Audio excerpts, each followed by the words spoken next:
औज़ुबिल्लाहिमिनश्शैतानिर्रजीम बिस्मिल्लाहिर्रहमानिर्रहीम। आज से हम स्टार्ट ले रहे हैं first year physics chapter number 1 measurement. तो सबसे पहले हम डिस्कस करते हैं फिज़िक्स को कि फिज़िक्स की definition, the branch of science deals with energy, matter and it's mutual relationship. अब बात यह है कि म्यूचुअल रिलेशनशिप में बातें हैं सारी। ये डिफिनीशन जो है ये हम डिफिनीशन कर रहे हैं कि energy plus matter and it's mutual relationship, ये आइंस्टाइन की एक इक्वेशन है, मास एनर्जी रिलेशनशिप। ये इस पे बेस करता है ये डिफिनीशन। और वो कौन सा इक्वेशन है? ये इक्वेशन है कि E is equal to m c square, E is equal to m c square. इसमें ये E जो है ये एनर्जी और M जो है ये मैटर, ये मास, और ये C जो है C speed of light and vacuum, C speed of light and vacuum, और ये C स्क्वायर जो है ये प्रोपोर्शनलिटी कांस्टेंट है। इसमें ये C जो है ये C speed of light and vacuum है, लेकिन ये चीज़ जो हम देख रहे हैं C स्क्वायर, ये क्या है? ये प्रोपोर्शनलिटी कांस्टेंट है, ठीक है। और अब बात यह है कि ये C स्क्वायर क्यों है, C क्यों नहीं है, सिर्फ C क्यों नहीं है, C स्क्वायर क्यों है? क्योंकि डायमेंशनल एनालिसिस, ये हमें डायमेंशनल एनालिसिस बता रहा है कि C स्क्वायर, ठीक है। अब बात यह है कि इक्वेशन हमें क्या बता रहा है कि इक्वेशन में है क्या ऐसी चीज़। ये इक्वेशन कह रहा है कि C is equal to m c square, ये तो प्रोपोर्शनलिटी कांस्टेंट हो गया, और E जो है ये एनर्जी मास। तो इसका मतलब ये है कि energy directly proportional to mass, energy directly proportional to mass, ठीक है।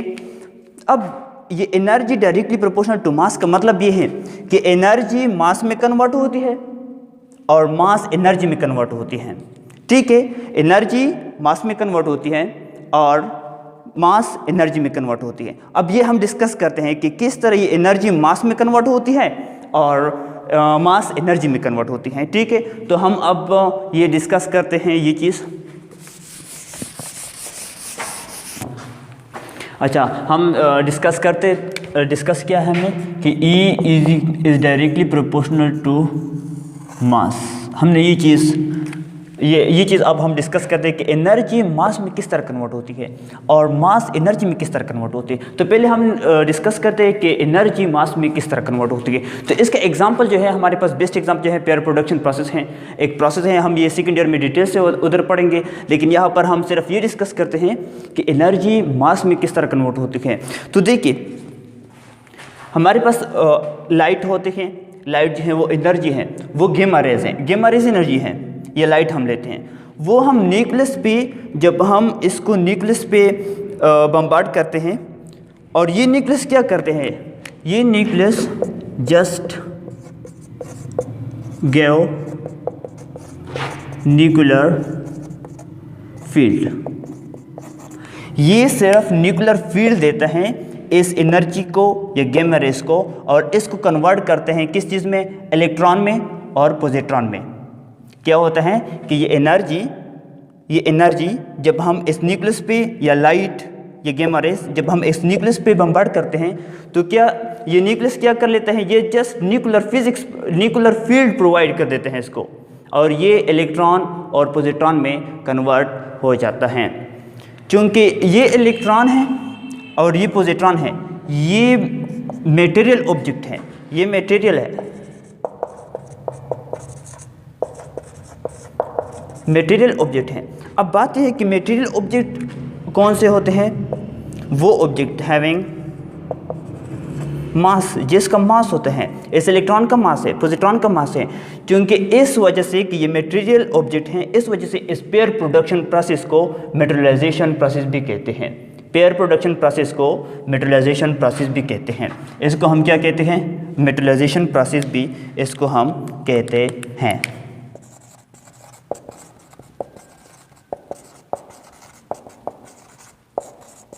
मेटेरियलाइजेशन प्रोसेस, देखो जब हम लाइट एनर्जी को इलेक्ट्रॉन और पॉजिट्रॉन में कन्वर्ट कर देते हैं, तो ये मटेरियल ऑब्जेक्ट है, इसका मास है, इसका मास है। तो हम कहते हैं कि मटेरियल ऑब्जेक्ट कौन से होते हैं? जिसका मास होता है, ठीक है। तो ये इस वजह से इसको हम पेयर प्रोडक्शन प्रोसेस को मेटेरियलाइजेशन प्रोसेस भी कहते हैं, ठीक है। तो ये हमारे पास वो कंसेप्ट हैं जो हम पढ़ते हैं कि एनर्जी मास में किस तरह कन्वर्ट होती है। तो इस प्रोसेस के ज़रिए एनर्जी मास में कन्वर्ट, तो इसमें और बात भी है लेकिन वो हम सेकंड ईयर में पढ़ेंगे। यहाँ पर हम जस्ट ये पढ़ते हैं कि एनर्जी मास में किस तरह कन्वर्ट हो जाती है, ठीक है। अब हम पढ़ते हैं कि मैटर जो है ये मास एनर्जी में किस तरह कन्वर्ट होती है। वो हम एक एग्जाम्पल है उसका हम लेते हैं इनहेलेशन प्रोसेस। उसका एग्जाम्पल है इनहेलेशन प्रोसेस, ये हम भी सेकंड ईयर में पढ़ेंगे, लेकिन यहाँ पर हम सिर्फ ये देखते हैं कि ये मास या मैटर एनर्जी में किस तरह कन्वर्ट होती है। तो जैसे हमने ये पढ़ लिया कि एनर्जी मैटर में कन्वर्ट हो जाती है, यानी मासेस में कन्वर्ट हो जाती है। इस तरह जब हम ये इलेक्ट्रॉन और पॉजिट्रॉन आपस में कंबाइन कर देते हैं, तो इससे हमारे पास एनर्जी बन जाती है। ये जो है ये हमारे पास एनर्जी है, ये एनर्जी है हमारे पास। जब इलेक्ट्रॉन और पॉजिट्रॉन को आपस में कंबाइन कर देते हैं तो ये गामा रेस हमें देते हैं। तो ये गामा रेस क्या है, ये एनर्जी है।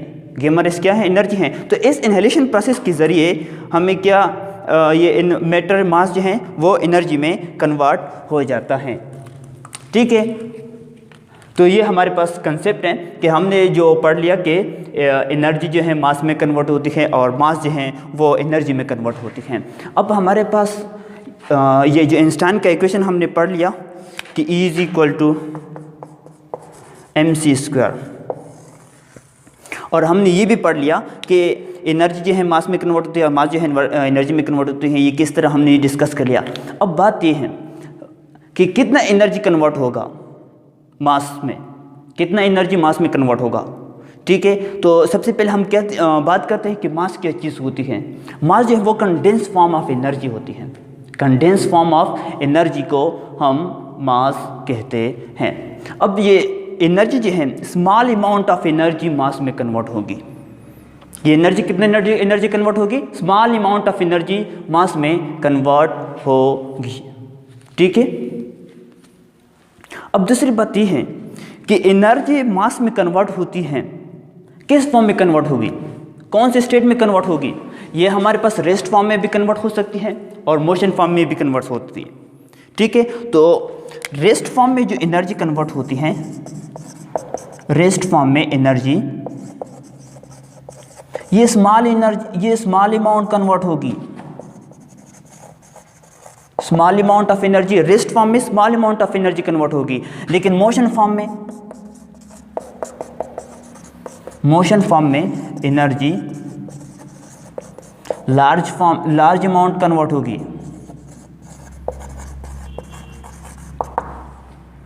एनर्जी जो है एनर्जी मास में कन्वर्ट होगी, बिल्कुल। तो कौन से स्टेट में, रेस्ट में भी कन्वर्ट हो सकती है और मोशन में भी कन्वर्ट होती है। रेस्ट में जो एनर्जी कन्वर्ट होती है वो स्मॉल अमाउंट कन्वर्ट होगी, और मोशन में एनर्जी जो कन्वर्ट होती है वो large amount of energy convert होगी, ठीक है। तो ये है सम कंसेप्ट जो कि हमने पढ़ लिया आइंस्टाइन इक्वेशन से। हमने ये भी पढ़ लिया कि फिज़िक्स की डिफिनीशन भी हमने पढ़ लिया, और ये डिफिनीशन जो है क्योंकि आइंस्टाइन इक्वेशन के बेस पर हैं इस वजह से हमने ये डिस्कशन कर लिया। अब हम एक और चीज़ पढ़ते हैं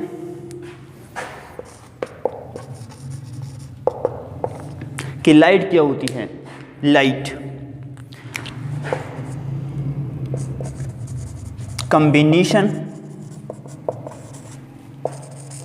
combination of electron plus positron को हम क्या कहते हैं, लाइट कहते हैं। लाइट क्या होती है, combination of electron plus positron को हम लाइट कहते हैं, ठीक है। तो ये कंसेप्ट है। अब हम पढ़ते हैं क्लासिकल फिजिक्स, और दूसरा है मॉडर्न फिजिक्स।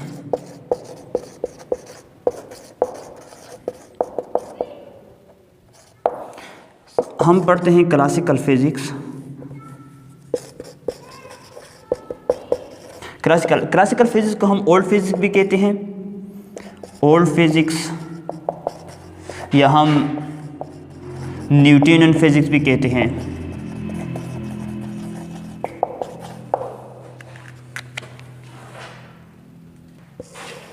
क्लासिकल फिजिक्स या क्लासिकल फिजिक्स, ओल्ड फिजिक्स या न्यूटन की फिजिक्स। ये कौन सा फिजिक्स होते हैं? Macroscopic object, macroscopic objects moving with small speed. Macroscopic object moving with small speed, इसको हम क्या कहते थे? क्लासिकल फिजिक्स कहते हैं, ओल्ड फिजिक्स या न्यूटन की physics.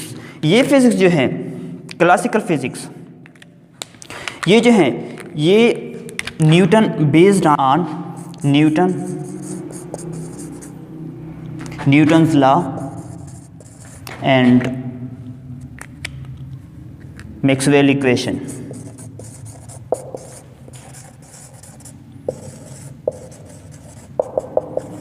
Newton's law and Maxwell equation, ठीक है। तो ये क्लासिकल फिजिक्स इस पे बेस करते हैं। Macroscopic object moving with small speed, वो सारे ऑब्जेक्ट जो मैक्रोस्कोपिक होते हैं और स्मॉल स्पीड के साथ जाते हैं, तो इसको हम क्लासिकल फिजिक्स या ओल्ड फिजिक्स या न्यूटन की फिजिक्स कहते हैं। ये फिजिक्स जो है ये न्यूटन्स लॉ और मैक्सवेल इक्वेशन पे बेस करते हैं, ठीक है। और दूसरे हमारे पास है modern physics.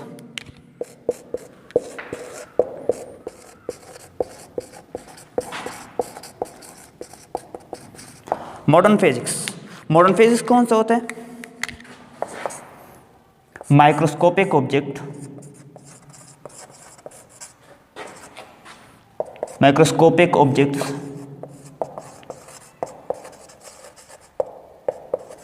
Moving with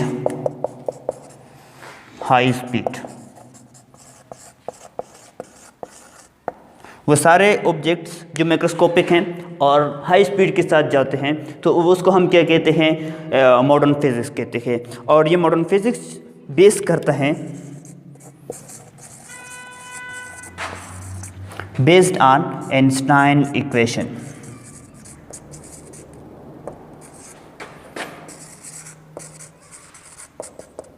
modern physics based on Einstein equation, ठीक है। तो ये हमने डिस्कस कर लिया फिजिक्स की डिफिनीशन को और इसके ब्रांचेस को, ठीक है। और बस